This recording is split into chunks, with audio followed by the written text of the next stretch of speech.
Selamat pagi semuanya. Saya Maria Kristina Raja Bubuk dengan NIM C1C020071 dari Prodi Akuntansi Universitas Jambi. Baiklah, di sini saya akan menjelaskan materi mengenai pajak penghasilan badan.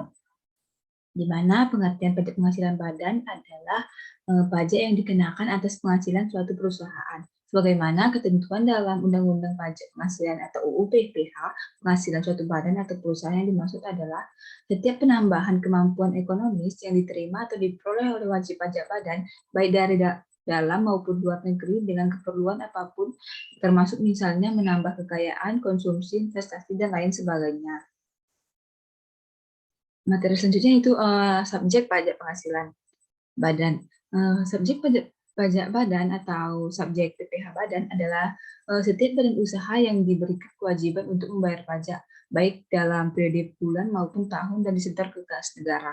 Berdasarkan Undang-Undang Ketentuan Umum dalam Tata Cara Perpajakan atau UU KUP, yang termasuk dalam pengertian badan adalah sebagai berikut. Yang pertama itu persen terbatas, yang kedua persen lainnya, ketiga badan usaha milik negara, yang keempat badan usaha milik daerah, yang kelima badan usaha milik desa, yang keenam firma, 7 kongsi, 8 koperasi, 9 dana pensiun, 10 persekutuan, 11 perkumpulan, 12 yayasan, 13 organisasi masyarakat, 14 organisasi sosial, 15 organisasi lainnya dengan nama dan bentuk apapun, 16 lembaga dan bentuk badan lainnya, 17 kontrak investasi kolektif atau KIK, yang terakhir bentuk usaha tetap. Adapun objek pajak penghasilan badan. Objek pajak penghasilan badan adalah penghasilan yang diterima atau diperoleh badan. Bagi subjek badan dalam negeri yang menjadi objek pajak penghasilan adalah semua penghasilan baik dari dalam maupun dari luar negeri. Penghasilan yang sebagai objek pajak penghasilan badan sebagaimana tercantum dalam pasal 4 ayat 1 Undang-Undang PPh ini meliputi yang pertama hadiah dari kegiatan dan penghargaan, kedua laba usaha, tiga keuntungan karena penjualan atau karena pengalihan harta selain tanah dan bangunan. Yang keempat, penerimaan kembali pembayaran pajak yang telah dibebankan sebagai biaya. Yang kelima, bunga termasuk premium, diskonto, dan imbalan karena jaminan pengembalian utang. Yang keenam, dividen. Yang ketujuh, royalti atau imbalan atas penggunaan hak. Yang kedelapan, sewa dan penghasilan lain sehubungan dengan penggunaan harta. Yang sembilan, keuntungan karena pembebasan utang, kecuali sampai dengan jumlah tertentu yang ditetapkan.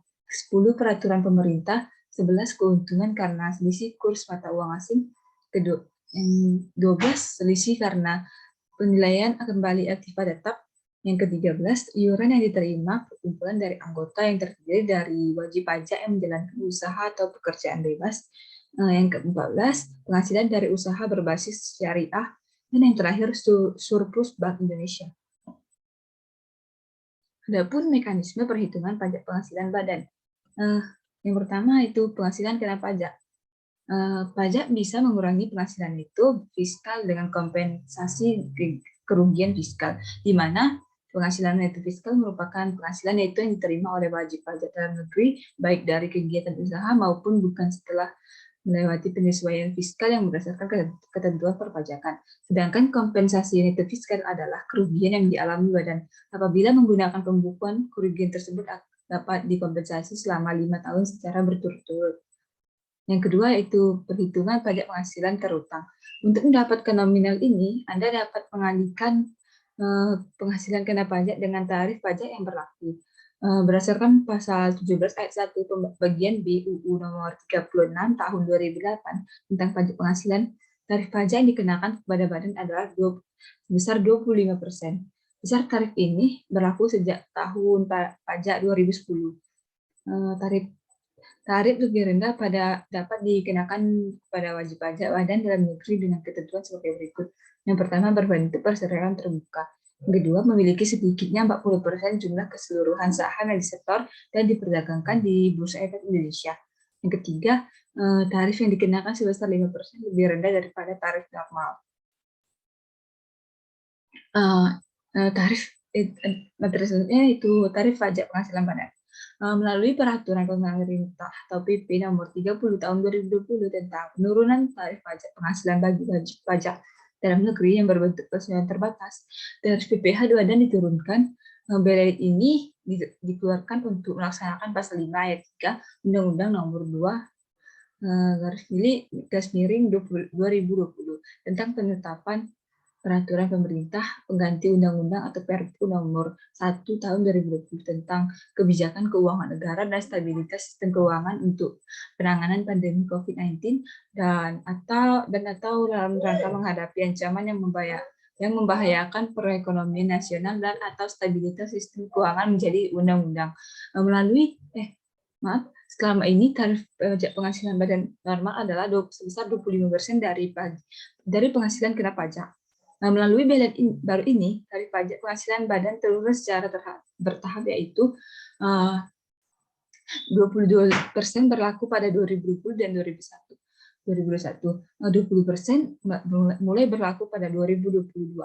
Lebih rendah 3% untuk perusahaan terbuka atau TBK menjadi 19% pada tahun 2020 dan 2021, 17% mulai pada 2023.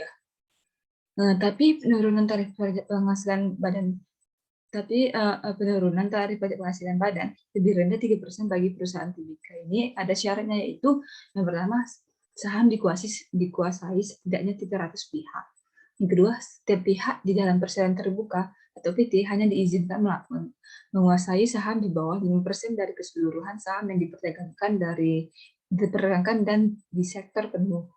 Yang ketiga, saham yang diperdagangkan dan disetor pada bursa efek wajib dipenuhi dalam kurun waktu paling sedikit 183 hari kalender selama jangka waktu 1 tahun pajak.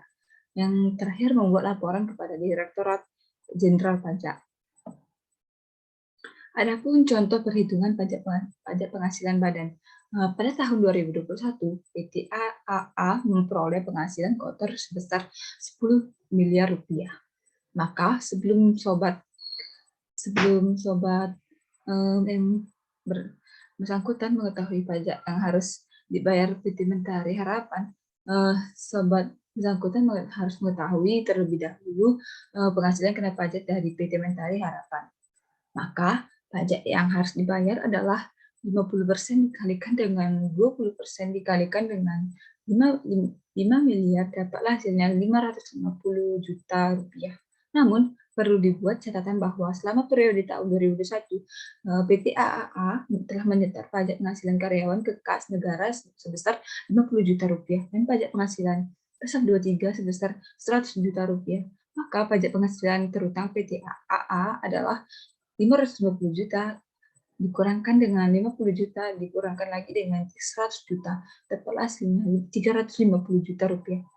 Nah, 350 juta ini adalah angka yang bisa dicicil oleh PT AAA ke kas negara atas penghasilan badan usaha di tahun 2021. Adapun kewajiban badan dalam wajib pajak, ketentuan wajib pajak badan pada umumnya sama dengan wajib pajak pribadi, yaitu membayar pajak penghasilan dan membuat laporan surat pemberitahuan atas SPT pajak. Namun wajib pajak badan memiliki perbedaan kewajiban lain, yaitu memungut dan menyetor pajak penghasilan, memungut dan menyetor PPN ke kas negara, melaporkan SPT masa PPN, dan terakhir menyampaikan SPT masa atau tahunan PPh. Nah, dari yang saya jelaskan tadi, saya mengambil kesimpulan bahwa pajak penghasilan badan atau PPh badan adalah pajak yang dikenakan atas penghasilan suatu perusahaan. Subjek pajak badan atau subjek PPh adalah setiap badan usaha yang diberikan kewajiban untuk membayar pajak baik dalam periode bulan maupun tahun dari setor ke kas negara. Nah, adapun objek pajak penghasilan badan adalah penghasilan yang diterima atau diperoleh badan bagi subjek badan dalam negeri yang menjadi objek pajak penghasilan adalah penghasilan baik dari dalam maupun dari luar negeri. Baik, mungkin itu saja materi dari saya. Saya ucapkan terima kasih, semoga bermanfaat. Selamat pagi.